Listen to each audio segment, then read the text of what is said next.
What is good, everyone? Welcome to X Chapter channel, and today I'm going to be telling you about Japanese New Year's. Now, I'm not going to be talking about it like it's a Wikipedia article, like the Japanese do this on the 31st and then the Japanese eat that. And no, I'm not going to be talking about it like that. I'm going to be making it a lot more personal. Because you see, we often use the phrase, the holiday traditions, right?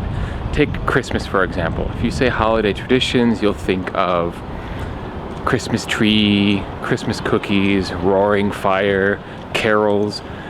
But that's kind of abstract and academic.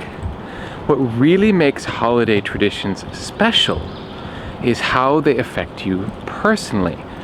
You know that on the 24th, this is going to happen and you're going to eat this food, and on the 25th there's going to be presents from Santa and these people are going to arrive and visit, and you're going to have this dinner with these types of dishes. And it's that anticipation and the knowledge, the nostalgia that you have for all of those things. It's this warm blanket of anticipation and nostalgia that you wrap around yourself at Christmas time. And that's what I have now in Japan. So that's what I want to share with you today. The traditions that I've come to have and experience having gone through 15 New Year's celebrations in Japan. Some of these are my own traditions that I've taken up over my time here, but a lot of them are also because I now have a Japanese family, and so I've been able to become a party to these traditions as a member of the family. To begin, starting about the 28th of December, you prepare your house. And preparing the house means doing a couple of different things. One is getting decorations ready. Decorations on or around the door are typically done for the welcoming of the New Year God or the New Year Kami-sama into the home. And if you have a kamidana in your house, or God shelf is how it would be translated directly, you clean that up, you spruce it up, and you have that particularly ready for when the New Year's God will arrive. Also, you clean the house in general. So you do a little bit extra sweeping, mopping, and getting rid of things that you don't need anymore. The trash stations tend to be really full around New Year's time because people are getting rid of all kinds of stuff from their house. And that includes people going to their local trash centers and getting rid of larger things like old electronics and furniture that's been broken or dishes that have cracked, that kind of thing. Now the house is clean and we're getting closer to December 31st, but I feel like something that's really worth mentioning is the fact that if you come here as a tourist and you're here in late December, early January, a lot of things are going to be closed around New Year's. I learned this the hard way. My very first New Year's in Japan, I traveled to Hiroshima, and I was unable to go into the Hiroshima Peace and Atomic Bomb Remembrance Museum because it was December 28th and it was closed. I was not expecting it to be closed that early. So things like that, museums, government buildings, businesses like banks, the post office. Actually, I take that back. The post office is probably open because they're accepting New Year's cards at that point. But a lot of entities, including things that you might be interested in as a tourist, like museums, might be closed, so it pays to plan ahead and check dates that things are going to be closed and when things will be available. All right, now we reach the 31st. The 31st has a number of traditions. Different families do them differently, but in my family, we typically have a really nice, lavish meal that evening. Something like sukiyaki, so beef hot pot, and large plates of sashimi and sushi. Pretty luxurious stuff, generally speaking, like a great meal to see out the end of the year. And we also eat what is called toshikoshi soba. It's soba noodles, and it's commemorating the end of the year, and the idea is noodles are long, so they symbolize longevity, long life, and the wish for that into the future. Some families eat it with their dinner, some families eat it after the dinner, more towards midnight. My family happens to do it around about 10 to 11 p.m., so it's a very late snack, I guess. It's not eaten with the regular meal. During this time, there are several TV programs that are on December 31st. The two that are probably the most popular are Kohaku, which is a singing, basically a music program. All of the popular music from that year and some sort of long-time favorites get performed at this performance. The other program is a comedy. Here I am actually passing a business that has its New Year's decorations out still. I'm filming this on January 6th. So the other TV program is a comedy program where the comedians are forced to watch a variety of funny skits, and if they laugh, they get spanked by these guys dressed in camouflage and with these giant paddles. And yeah, it's pretty typical Japanese zaniness. It's a just don't laugh challenge. But the one I really look forward to is after that. That Kohaku program ends at 11:45, and what comes next is a really exceedingly well done showing of various shrines and temples around Japan.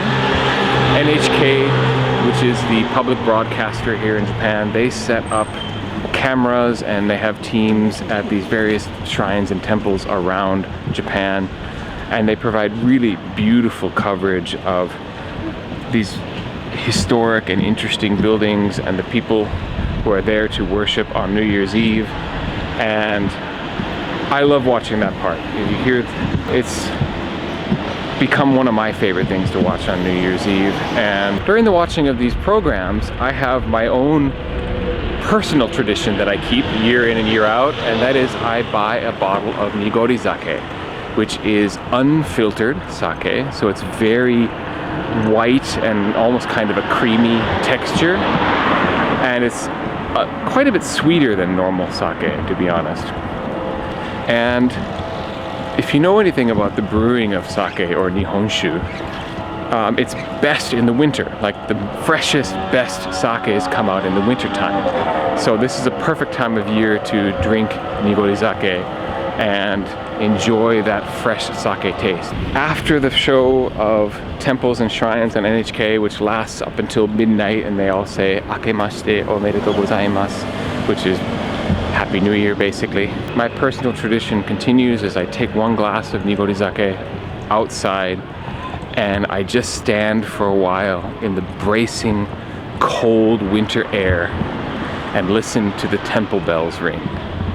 You can always hear temple bells off in the distance as they're ringing for the dispelling of the demons of the old year, and essentially it's a way to welcome in the new year. There really isn't a more peaceful moment throughout the year than that for me. Just standing out in the cold by myself, listening to the temple bells toll in the background, taking a sip from my sake.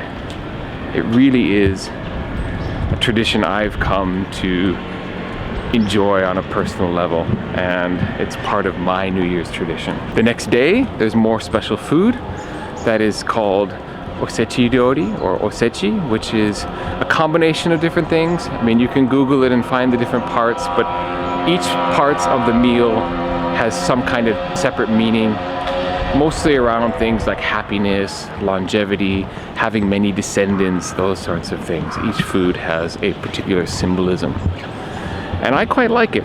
The first time I had it, I wasn't really sure what a lot of the items were, because most of the things in the osechi are not usually found in meals throughout the rest of the year. I mean, it really only comes out at New Year's. But I quite like them. And what's also served is a mochi, or pounded rice cake soup, called zoni or ozoni. It's quite good soup. It's got the mochi rice in it, and it also has vegetables and some, at least every family is going to have their own recipe. In my family, there's also bits of pork in the soup as well. And basically New Year's Day is just a day to be lazy. There's really nothing going on. Most things are closed. Just read the newspaper, you look through the Nengajo or the New Year's cards that have arrived in the mail. Most things might be closed, but the post office is very busy on New Year's Day, delivering all those New Year's cards. It's kind of like Christmas cards in the States, but for New Year's instead. Another tradition that I do personally, after having been out late on New Year's Eve, I actually do wake up in the morning, and it's a common Japanese tradition to go out and watch the sunrise. Now I say it's a personal tradition for me because no one else in my wife's family bothers to do this, but I like to wake up early on the 1st and go see the sunrise. After New Year's Day, there is still one more thing to look forward to that I consider to be part of the New Year's tradition, and it's part of the New Year's tradition for a lot of Japanese, and that is the running of the Hakone Ekiden.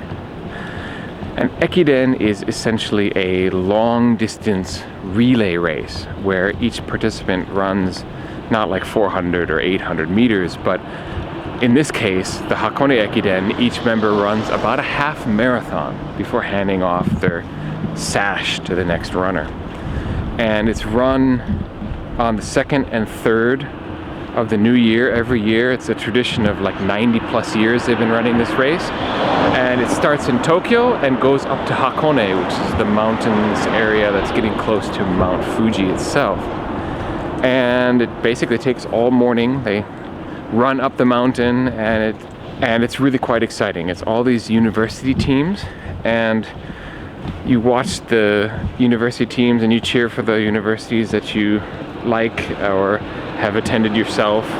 There's 20 different teams, and it's every bit, actually I would say it's bigger than watching college bowl games in the US, because there's a lot of people who don't really care about college football in the US, but the Ekiden seems more like a national pastime, watching that on New Year's, the 2nd and 3rd. So, do you live in Japan and have your own Japanese New Year's traditions that you adhere to? That's what makes it special. When you have these things that you can anticipate, look forward to, and enjoy yourself, that's what makes holiday traditions real and makes holiday traditions special.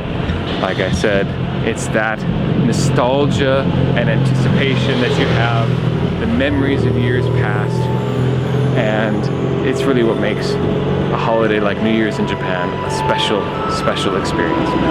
Thank you so much for watching, and I will catch you next week. I put out a video every single Friday about Japanese culture, society, life here, and I want to thank you for watching this one. See you next Friday. Peace.